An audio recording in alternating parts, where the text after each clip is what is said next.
So being part of this magazine article, we got a phone call from a production studio that wanted to talk about doing a reality show about natives from Vanuatu, which is just northeast of Australia. And they were actually committed to doing it, but they needed an Orange County or West Coast family. And it's about these natives that know nothing about electricity, gas, automobiles, anything in today's world. They truly were natives on an island in the Pacific. And so they came to the U.S. They went to 5 different families, one in New York, one in Montana, one in Peoria, Illinois. Here on the West Coast, it was my family. And then they met with Cole and Paul at the end of all the segments to thank the Navy and the United States for protecting them during the invasion of the Japanese onto the islands, and that they wouldn't have survived if we didn't protect their island. And so, of course, it was really their ancestors that they were protecting. None of these natives were around at the time. But it was really a lot of fun. To tell you a little bit about the segment, we had Happy Man, he was in charge of making sure everyone was happy. And it was so funny because he was very happy. And then Medicine Man, and then we had the chief, and then we had the younger tribesmen, and then we had the translator. And so they came as a community, and they visited the families to see the different cultures. So in New York, there was a high-rise penthouse, was a wife with, I think she was a widower, or a widow, and no, she'd be a widower. And anyway, they stayed with them for, I think, 5 days, and then they rest 2 days, and then they're on to their next venture. So when they came to Orange County, they were very excited because the weather resembles Vanuatu a lot. And so they were, oh, finally, because they were cold in New York. They saw snow for the first time in Montana, and they had Thanksgiving in Illinois, and now it was Christmas time, and it was warmer than ever. So we have 6 children, 4 girls and 2 boys. And at the time, the ages ranged from about 8 to 18. And so they looked at us as a small tribe. So they came with excitement. We have a big pool and outdoor kitchen and basketball court and putting for golf and a pool with a big slide. And they actually felt at home because they're very involved in athletics, and they have to hunt for their food and swim and do all those things. So it was a lot of fun. We had to communicate through the translator, but after 5 days of filming with them, because we were with them really 24/7, I remember getting up every morning, and they would be out at there's a fireplace outside, an outdoor fireplace, and they'd be sitting around there drinking, there's a name for the native juice. I think it's got a little alcohol in it. And warming up, because their day started when the sun went up. And then they'd hang out in the pool. I had the pool heated at that time. And we'd talk, and they'd ask us questions. And I remember one of my favorites was we had at the time 5 dogs. And my daughter asked the natives, we were all having dinner we have a big table that seats like 16, and we're all having dinner, and she turns around and says, do you have dogs as pets? And the native turns around and says to him, the good dogs are pets, the bad dogs we eat. And she had the look on her face like, what?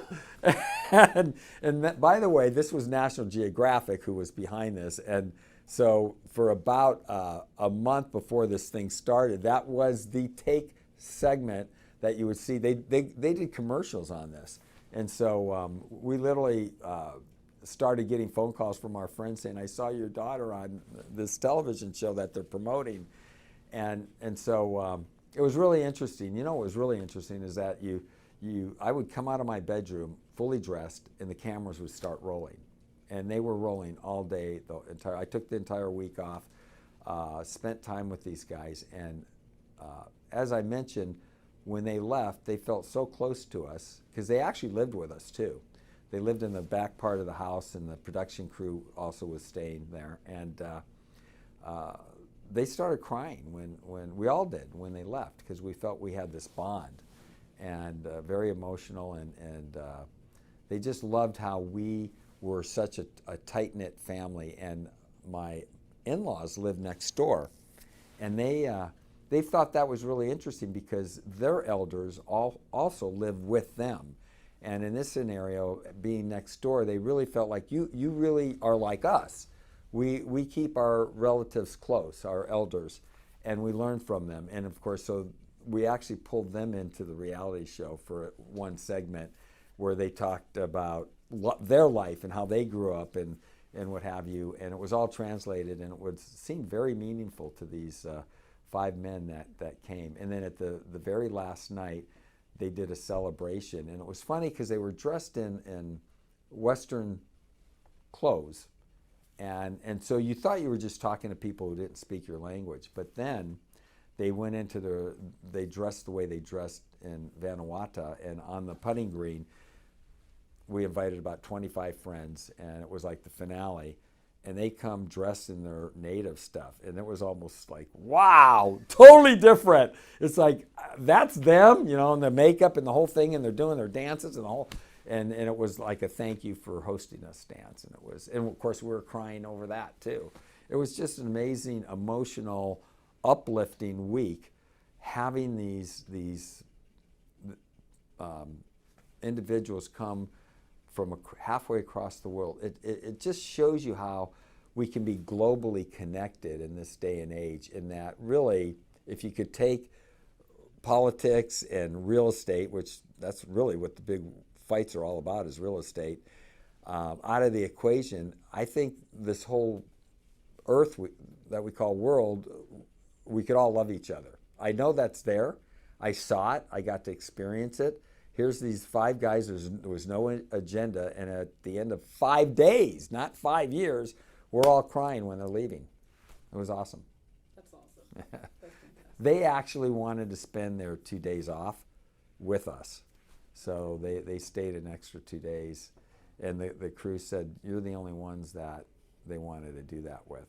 So, well, I mean, I saw the other segments, and they didn't have this big family. And they're used to big families. So we saw pictures and stuff, and everyone's community. It's talk about community. That's really community. They all depend on each other for survival and food. So it was really cool. In fact, it's funny you mention this, because just last week I said to Rosemary, I go, I just wish, if I was 100% retired, we'd be going to Vanuatu right now and find those guys, because my oldest son keeps in touch with the translator, so I know we could find them. And just even if we just flew out there for the day, hung out with them, and came back, it would be kind of fun, because they were real characters. And Happy Man, he just such a zest for life. And here, these people live in huts, and they use spears to catch their food, and they're probably the happiest group of peoples I've met in a long time. It's not all about money.